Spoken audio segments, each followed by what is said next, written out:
جہاں تک ایصال ثواب کا تعلق ہے، اس میں ہمارے ہاں ذرا کافی مختلف آراء موجود ہیں۔ مجھے اس رائے سے اتفاق ہے کہ مالی اگر کوئی عبادت ہے اس کا ثواب آپ اپنے کسی فوت شدہ بزرگ کو منتقل کر سکتے ہیں۔ مطلب آپ نے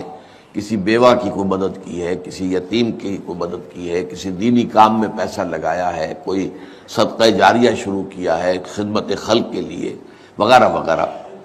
اس کی تو جو ہے اس کے ثواب کو منتقل کیا جا سکتا ہے کہ اللہ اس کا ثواب میرے والد یا میری والدہ کے روح کو پہنچا دے۔ جسمانی نہیں، آپ نماز پڑھ کے کہیں اس کا ثواب، یا روزہ رکھ کر کہیں کہ اس کا ثواب، یا یہ کہ آپ قرآن پڑھ کر کہیں، یہ آپ ہی کو ثواب ہوگا، آپ خود پڑھیں گے آپ کو ثواب ہوگا۔ البتہ ایسے تمام افعال کے بعد جب آپ اللہ سے دعا کریں گے، یہ نہیں کہیں گے کہ میرے اس فعل کا ثواب منتقل کر دے، اے اللہ میرے والدین کی مغفرت فرما، تو یہ کوئی نیک کام کرنے کے بعد جو ہے اس دعا کی تاثیر جو ہے وہ بڑھ جاتی ہے۔ بس اس پہلو میں انڈائریکٹلی اس کا ایک تعلق بن جائے گا، ورنہ یہ کہ وہ اس طریقے سے بچوں کو بلانا اور پڑھانا اور یہ جو ہے سوئم میں کرنا اور قرآن خوانی کی محفلیں، یہ سب بدعات ہیں، اور یہ در حقیقت دین میں اضافے ہیں اور ان کی کوئی حقیقت نہیں ہے۔ دیکھیے، انسانی زندگی کے یہ 3 دور ہیں: حیات دنیاوی جو ہماری پیدائش سے شروع ہو کر اور ہماری موت پر ختم ہو جائے، پھر حیات برزخی موت سے لے کر قیامت کے دن تک، اور پھر حیات اخروی ہے قیامت میں ریزوریکشن کے بعد سے وہ زندگی جو ہے جو جنت یا دوزخ کی ہے۔ اس میں ان دونوں زندگیوں کے بارے میں تفصیل سے کوئی بات کرنا بالکل غلط ہے، اور اس سے فتنے پیدا ہوتے ہیں۔ ظاہر بات ہے کہ قبر، جسم تو قبر میں رہتا ہے، اس میں تو کوئی شک ہی نہیں ہے، روح کہاں جاتی ہے؟ کیا وہ بھی قبر ہی میں رہتی ہے یا کہیں اور چلی جاتی ہے؟ قرآن مجید میں سجین اور اعلیٰ علیین کا ذکر موجود ہے، لیکن یہ تمام چیزیں متشابہات میں سے ہیں۔ یہ تمام چیزیں قرآن مجید میں سورہ آل عمران کے شروع میں بیان کیا گیا ہے کہ ہم نے یہ کتاب اتاری ہے، اس میں کچھ آیات محکمات ہیں، کچھ متشابہات ہیں۔ وہ متشابہات کا ایگزیکٹ مفہوم جاننا اس وقت ہمارے لیے ممکن نہیں ہے۔ یہ تو جب اس عالم میں ہم پہنچیں گے تو معلوم ہوگا کہ ہاں یہ بات تھی کہ جو قرآن مجید میں اس طور سے کہی گئی تھی۔ لیکن یہ کہ اس وقت جو ہے جتنا کچھ ہمیں حدیث صحیح میں مل جائے یا قرآن میں مل جائے، اس عالم برزخ میں بھی یہ تو ہوتا ہے کہ جو نیک لوگ ہیں انہیں کچھ نہ کچھ جو ہے اثرات اچھے ان پر پڑتے رہتے ہیں، ان کی ارواح پر کہہ لیجئے، اور کچھ جو برے ہیں ان کے اوپر جو آخری انجام ہونا ہے اس کی کچھ ریفلیکشن ہوتی رہتی ہے، جس کو حدیث میں کہا گیا ہے کہ ہر قبر جو ہے وہ یا تو جنت کے باغیچوں میں سے ایک باغیچہ ہے یا دوزخ کے گڑھوں میں سے ایک گڑھا ہے، یا کہیں کہہ دیا جاتا ہے کہ کھڑکی کھول دی جاتی ہے اس میں، یا جنت کی طرف سے کہ ٹھنڈی ہوائیں آئیں، خوشبوئیں آئیں،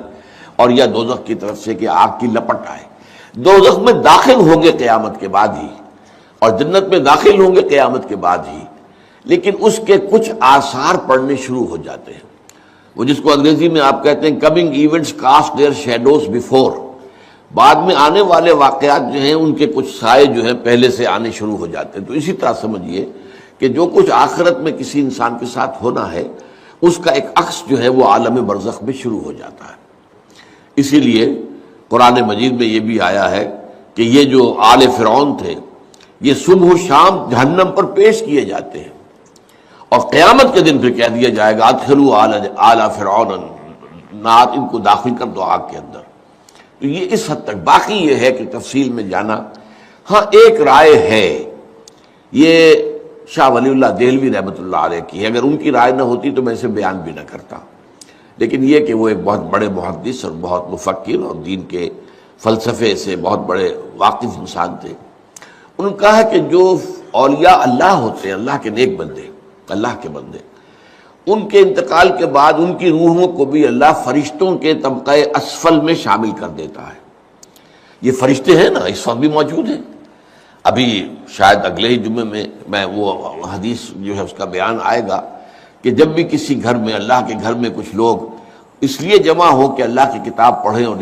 سمجھیں اور سمجھائیں، تو ان کے اوپر فرشتے گھیرا ان کا ڈال لیتے ہیں،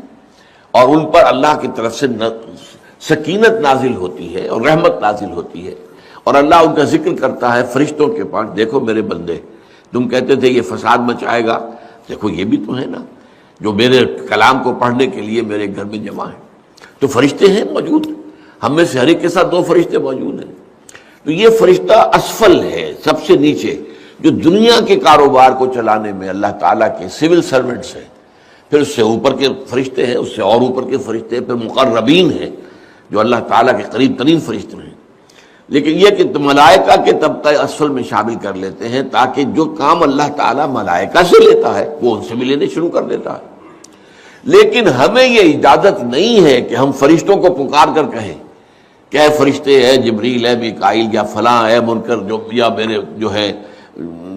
کرامن کاتبین، میرا یہ کام کر دو۔ نہیں، یہ شرک ہو جائے گا۔ اسی طرح ہو سکتا ہے کہ انبیاء کی ارواح جو ہے وہ بھی اللہ تعالیٰ نے شامل کی ہوئی اس لشکر کے اندر، وہ کام کر رہے ہوں اور وہ اللہ تعالیٰ کے حکم سے مختلف معاملات جو ایگزیکیوٹ کرتے ہوں، لیکن ہم کسی کو پکار نہیں